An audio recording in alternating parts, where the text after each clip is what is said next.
Hi guys, welcome to Irish Footy Vlogs. I'm delighted to welcome Niamh McGee with me today. Now Niamh is a massive Sligo Rovers fan and she's looking forward to the game against the Icelandic side, FH. Now I don't know, Niamh, if you've seen their actual full name, because no way am I trying to pronounce that, so FH it is.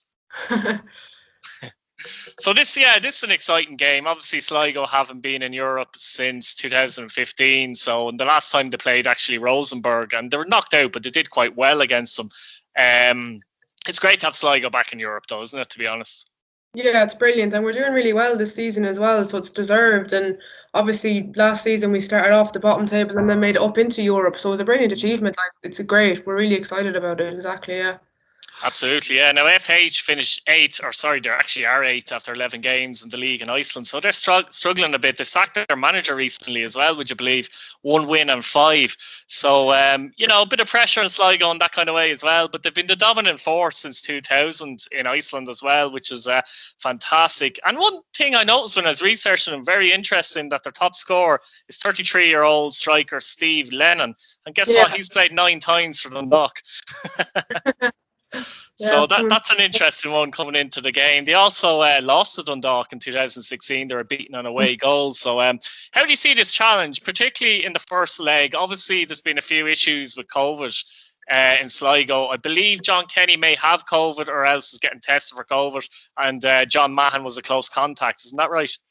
Yeah, like they're not going to, even though they are eighth in the table, I don't think they're going to be an easy side. It's still going to be a very tough side because I think they're Icelandic champions like 8 times so far. The last time was 16 or something. So it's not going to be an easy game. But yeah, it's really bad timing with us and COVID and the players because Mahon's out, Kenny is out for sure, and I think McGinty is a doubt as well. He might be on, but not because of an ankle injury. So just it's really bad timing, but at the same time, this is our first COVID scare in Sligo Rovers this season. It's just a pity it's coming at the international time. But yeah, they're not going to be an easy side anyway. Yeah, exactly. I mean, it's great to have Gary Buckley back because I think Buckley's been outstanding this season, to be fair. But it's not just that. His partnership with Mahon has been fantastic. And obviously in the last few weeks, that's been missing. So obviously Shane Blaney's come in. And in fairness to Shane Blaney, after maybe a shaky start when Buckley was out, he's kind of he's done well, hasn't he, in the last couple of games? Yeah, he has really impressed, and Man's going to be a major loss because I know defenders tend to kind of get left out of the spotlight. They don't get as much talked about, and they're never in the headlines because they don't score the goals and everything. But Man's just so essential to us. Like, he's a vital cog in the defence, I think. He does those brilliant clearances. You know what they call like an old-fashioned defender. He doesn't ball in and out and play out from the back, which is too risky, I think. He does really good clearances, so he'll be missed big time. And I was thinking as well, like with Kenny and Mahon gone, especially after Kenny getting his hat trick there recently, it might just kind of hinder their confidence a wee bit. The comfort blanket might be lifted a bit because Mahon's been their starting squad, I think, for the last so far this season. I think every game last season, I think, after the injury. McGinty the same. So it might just hinder the confidence a wee bit. But that's where players like Bulger come in then, the confidence and the leadership skills and the experience and get the squad back going. But it might impact them a wee bit, but hopefully not too much. Yeah, I think actually Luke McNicholas did very well actually when he came on sub the last day, to be fair to him. But at the same time, for such a big game, you need Ed McGinty there, I think, because it's the organisational value of the back line as well. You're already missing Mahon, so you don't really want to miss 3 of your, or 2 of the goalkeeper and 2 centre halves, essentially. You don't want that to happen. So, McGinty's really good goalkeeper, though, isn't he, to be fair? He's an excellent goalkeeper. Yeah, and he's a sweeper keeper too. He knows to come off the line, which is important when you're against a threatening side like them. So hopefully he can go ahead, but you don't want to risk an injury either, because if he was out, then that'd be a major blow. Like if he was out for a few months, couldn't be doing that. No, hugely, especially with the title charge as well. How do you see the first 11 then? Do you see many changes to the first 11? Obviously, Kenny won't play. As we said, Mahon won't play. We'd like to think McGinty will play, let's say. How would you see, say, the fullbacks? I think it's fair to say Buckley and Blaney be centre back, but how do you see the fullbacks? Yeah, I'm thinking between McCourt and Horgan who'll come in and how that was very well. But Horgan is a brilliant defender. To be fair, so is McCourt. We have a really good squad going ahead this season anyway. Yeah. So whoever does slot in, it's going to be fairly solid. What I was interested in is I wonder up front, like with Kenny out, who'll go in terms of like Parks and De Vries and Figueira, how that lineup will be.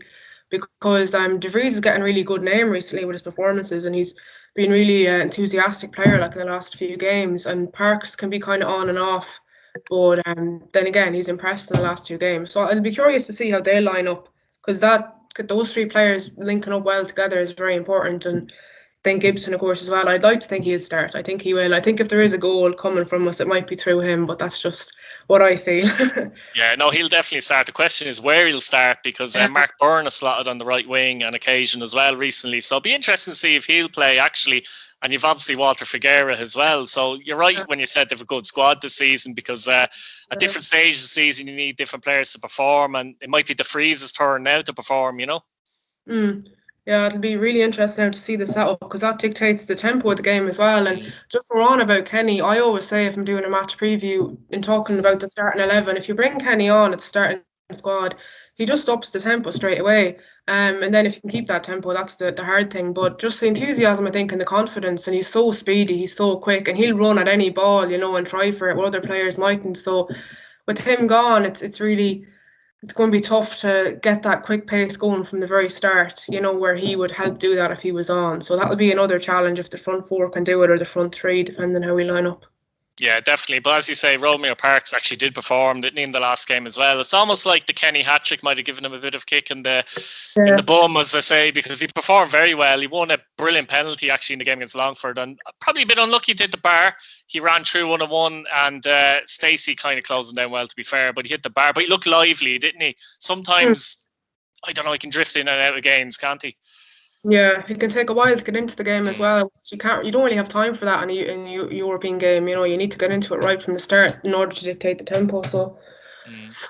Yeah, I mean, Sligo under Liam Buckley are well set up as well, to be fair. He generally loves a 4-3-3. And that's the other factor coming into it, I think. Liam Buckley has experienced this before. He's experienced Europe and good results, bad results. His lieutenant is there in the middle of the park. Greg Bulger has been with him as well in European games. So that's, like, Sligo are a young side. You've got young Moorhan, who's a very good player in the middle of the park as well. But the experience of the manager you have at the moment and Greg Bulger, surely, it's going to help, I think, in these games, isn't it?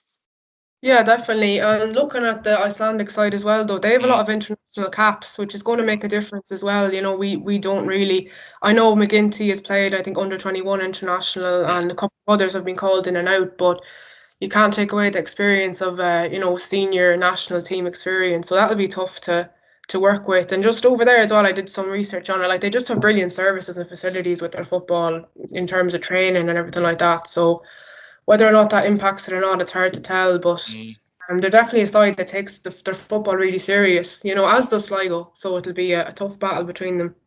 Yeah, I think that's one of the things as well. A lot of these small countries, they actually have better facilities than us, which is a bit frustrating, I always find. I mean, you look at the likes of Cyprus. Jack Byrne moved to Cyprus. In an ideal world, he shouldn't have to leave Ireland to move to Cyprus, but the money there and the facilities there are way better than ours. So look, there's another story in that as well, isn't there? But look, the second leg as well, hopefully Sligo can go well in the first leg, because if they can, I believe there's 400 spectators allowed in for the second leg of the showgrounds, which would be fantastic, wouldn't it? Yeah, brilliant. Yeah, great to have them back. Yeah. And have you got in actually, Tanya, the games yet yourself? No? Yeah, no, I'm waiting patiently. I'm waiting for the text and the email, but nothing so far. Hopefully you'll get into the game of the showgrounds. It'd be fantastic into the second leg, because I know the showgrounds can generate a great atmosphere. I was there for the cup final as well, or semi-final a couple of years ago in Dundalk, and they lost that game, but it was a fantastic atmosphere at that match as well. How do you see this going? Do you think Sligo can get a result over there, or what would you be happy with? Yeah, look, I'd love a win for us, absolutely. But I know that if we do, it'll be a tight-fought win. It won't be an easy walkover. A draw, I'd be reasonably happy with. It would be disappointing to get a loss, because we're on a good run. We're on a good run, especially since the season break, and we've come back. We've been doing really well, really. So, but yeah, I think there'll be a very quick side, very experienced side. It'll be very tough to keep the momentum going, if you know what I mean. But I think if we score first, we might be able to keep it going. But if they score first, it might hinder the confidence, especially because we're away from home initially. So that's really it, is how we score and when we score. Score in the opening minutes or the first half. I think we can manage it then. Absolutely, yeah. I think they're a team, they're well set up that they could get a result. I'll say they'll get a draw, but hopefully the bit of red can get some kind of result back to the showgrounds anyway. So look, Niamh, thanks a million for coming on. Much appreciate that. Thanks very much.